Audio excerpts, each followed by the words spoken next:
Today is the 15th of April 2026. It's a Wednesday. I just came back from school. I left early because I had this pounding headache and I was feeling dizzy. I'm seeing stars right now, but it's fine. And I am being labeled as the problem at work or a difficult person to work with. And it's just making me aware of how people aren't actually used to people not being desperate or begging to be made permanent or to be chosen. Because I'm already chosen. The reason why I'm being treated like this is because I am already chosen, and my presence at that organization isn't necessarily to fit in so that I can be like the rest. It's to be myself and not tolerate any less than I deserve. What people don't tell you about being chosen is that it doesn't come easily because you don't have, there's no blueprint, you don't have a map on how you're going to get to where you're going to go. There's no one saying, no, just do this. Because I remember when I did this and this happened and this happened. Like, I only see chosen ones in movies, not to even lie. Like, I only see them in movies, like Harry Potter. What else? Like the people who are chosen to do certain things are always going through some form of battle, like a never-ending war, where either people don't like them, people just have something against them, they are constantly the problem. They have so much darkness, so many enemies to fight, and so it's not easy. It's easy when it's your time and all of the things people said about you aren't coming true, and the universe just backs you up and puts you in your glory. But it's not easy when you even question yourself, or should I actually stand up for myself? Or am I sabotaging? Am I likely to resent myself for this? But then I remember for like the longest time, I was a people pleaser. And people pleasing isn't something you just heal from like that. It takes so long to heal from people pleasing. Because all you remember is the times you could have said no. Who's forcing you to say yes? Who's forcing you to agree to doing someone a favor, to lending them money, to being there for them, to giving them something? Who's forcing you? No one. And so who do you blame at the end of the day? Yourself. You blame yourself. I blame myself. And so I don't think I can afford to be in that situation again. I can't afford to be in that position again where now I let people mistreat me. I was silent. I obeyed. I didn't stand up for myself just to get the job, just to be recommended, just to be liked and chosen by these people. But then the job never really fulfills me. And it's like you lose your God zone. Because if you're already God, if I am God, the way I believe I'm God, why is God compromising who God is? Because God wants to be chosen. God is God. God gets what God wants through alignment, through awareness, through self love. And so if God is compromising on their values because they want to be chosen, then it means you don't actually believe you're God. You cannot embody Godhood because you think someone else has to give you the keys to your freedom or your destiny. You think someone else is responsible for unlocking your fate. I don't want to feel like that. I don't want to believe that because I don't believe it. I'll be honest, I've tried. I'm not going to act like I haven't tried. I've tried to just stick to myself, don't be involved in anything, no drama. But I can't be asked to go beyond my role and then just go beyond my role. Married, working for the same amount like of time and money. I don't know, like there's just this every time there's a war at work and I'm involved, I just I get that urge and that reminder. I need to have land. I need to have my own land. Whether the weather is what, whether we don't know what we're gonna eat, a plan will be made. If things go that bad that I end up where I was, because I was in a very bad place, and now I'm in that land of mine and I don't know. I'd rather go ke go jala, ke bone gore merogo ya gola le di-alien na, ke apaya. I'd rather go to the streets, ke go loga batho, as slow as I am with my ADHD. I would rather just find another way. Nkana ka roka. I wanna roka is so tedious for me. It's like, oh my god. Because I'm just a design. I love designing. I don't really like roka. But when I have to do it, I will do it. I don't want to be so trapped by the system because I can feel my soul telling me that's not who I came here to be.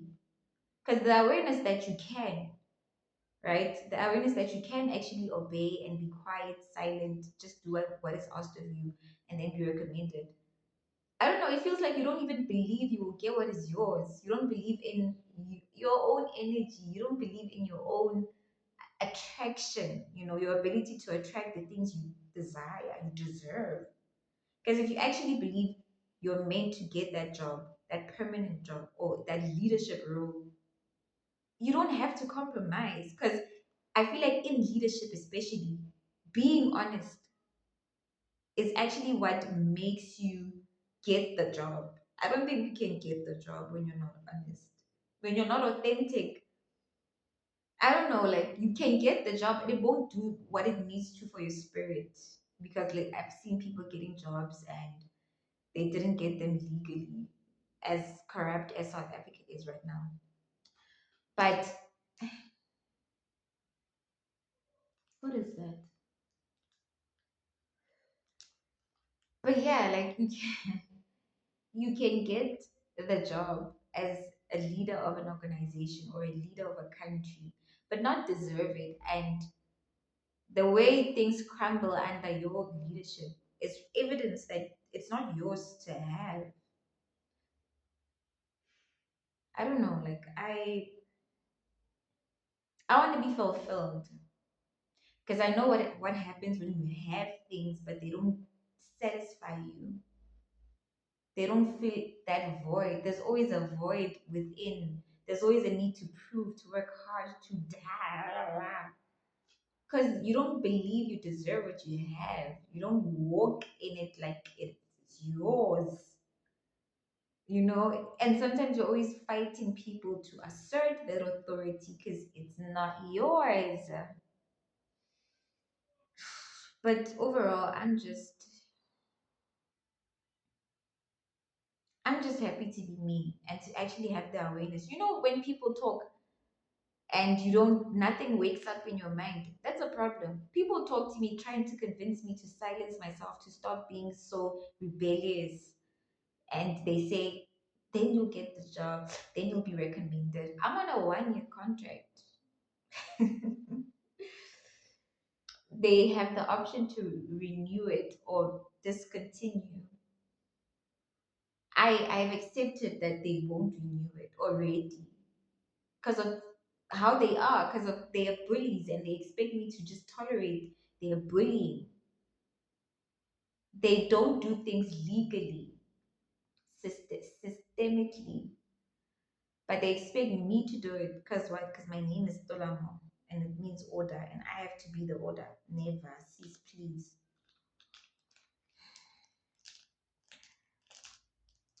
So I'm tired. I'm so tired. I, I'm enjoying my work. Let's not get that twisted. I'm enjoying teaching Setswana ke Motswana. It came at a time where my brand had existed. So it's not a mistake. Even if it ends, it's also not a mistake. I would like to believe.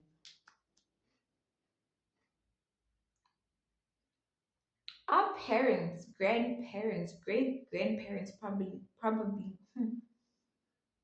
spend years of their lives working for the system. There are still people at work who have been there for 20 years, 25 years, and that's normal.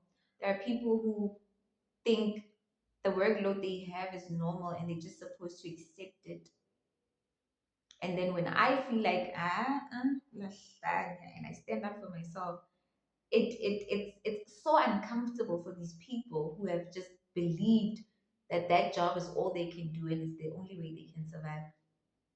If there's anything I'm afraid of in this life, it's to let someone else live my life for me by telling me how to behave so that I can stay in places that chain me, confine me. I'm meant to spread my wings. I don't know what's meant for me other than my purpose, which is transformation. Anything I do has to transform, whether it's through fashion, through words, through visual art, through literature, through style. It doesn't matter. I'm meant to transform. If I believe them when they say you're ruining, you're costing yourself an opportunity to be permanent if you continue to behave like this, and I start behaving, I start ignoring what people are doing, how they're mistreating me, and then I just behave. I will miss every single opportunity I'm meant to have. Every single one. I'm a great designer. I'm a great visual artist. I have vision more than anything. And I look all. That's what convinces me that I'm a leader, not just because I'm born on the first, I'm meant to lead, I'm the first at nine, but because the vision that I have is requires people to follow, to say, oh, okay, let's go. I cannot pretend to be something that I'm not. For money, yo, it's literally selling your soul. Working a job you don't like and tolerating mistreatment because when you just want to pay the bills is selling your soul. It's the same as when we were enslaved and there were people who were working for these slave masters. It's the same. Like you are selling your soul. You know who you are. You know what you want. You know what you like. You know what makes you happy and free. But you must compromise because you're trying to bag an opportunity. The opportunity must see you. I at this point I feel like that they should convince me why I should stay and why I should beg, why I should prove myself. Like no man. Mm-mm. But anyway, I'm gonna rest. I'm still not feeling well, but I needed to speak because I actually get sick when I don't speak out. I think maybe that's part of the reason I'm on this rampage of telling people where to get off and standing up for myself on the spot and not being afraid of whatever. Because it actually makes you sick to be silent about what you don't like or to do nothing about it and then say, "Modimo tla ba bona." Not always. Not always. Sometimes the lesson is that Modimo a ka se ba bone because when o ba boning and you did nothing and o Modimo. How? Modimo ene o ka e tshwantsha a solvele mathata a batho botlhe. O le Modimo, o na le a voice, a presence, energetic presence. Mare Modimo tla ba bona. I leave them to God. I never. Some things you can leave to God. Some battles you can tell, Mo, this is not my battle. I'm not meant to fight this one. My ancestors will do it for me. My spirit team will do it for me. God will do it for me. Because some battles are big, like bigger. But when there's something you can do, when you are in charge, and then you still say, leave it to God. Don't give them a reaction. Like I hate that advice. Yo, I despise that advice. But I'm learning. I'm not the same person anymore. And it might make me scared sometimes to speak up, but it doesn't mean I'm doing something wrong. I've actually learned that if I spend so long thinking being a good girl and you being chosen means you need to be silent, and I did it, and I still wasn't chosen, there's absolutely no way I'm going to do it now and believe that I'll be chosen. The whole system has changed. People are getting money for the little, the most tiniest of things, for being themselves, for waking up and saying, look at how I do what, spend the day with me. Let's go and what? Oh, like just being themselves, and they get paid for it. They get brand deals, they get opportunities, they get funding. And I'm meant to sit here and wallow because standing up for myself, which is the most authentic thing to do, is wrong. I don't even address every single thing. You know how chaotic where I work would be if I addressed everything and everyone. I address the things that I know hore mo gona ke tlo tlwaediwe, ke gana ka nna. But if I addressed everything, everyone would literally hate each other and they would blame me. They would fight and then reconcile and say I was the reason they fought, whereas they were the reason they were fighting. But the system is so dangerous. Let's not forget that. This fighting thing, this competition, it's the system. We're all trying to be the one who stays, who is chosen, who doesn't lose the job, who, even if there were retrenchments or something happened, because I've been such a good girl and a people pleaser who's licking ass, sorry, I won't be part of the people who get dismissed, who get retrenched, who are let go, because I've went above and beyond. Hey, I've sacrificed all of my morals, integrity, just so that you can choose me. And so if shit hits the fan, you have to choose me. People think like that. People move like that. And you know what? It's fine. I just don't want to be expected to move like that and be treated like I'm self sabotaging for standing up for myself. That is like toxic on yay, on every possible level. But I like to make more of these. At school, maybe during a free period, I should start uploading these. I'm gonna be joyful when my time comes and I'm swimming in that money. And I remember, oh damn, I made the right choice. Imagine if I did not make that choice. And even if things don't work out according to the timeline I've set, I feel like I'll still be proud to look at myself thinking like this, moving like this. Anything else, I would probably disgust me because then my morals might be higher later. I might still get the billions, but if I was going to get the billions either way, why would I choose to get them by being a suck up? It's not even hard for me to be grateful for my job. I'm still grateful for it because it's my language. Guess it's why wouldn't I want to teach it in the most easiest way possible without assessment, where I just have to be in charge and control of my work? I come on. I don't want to lose sight of who I am over slave money. It's actually slave money. But bye bye, bye bye.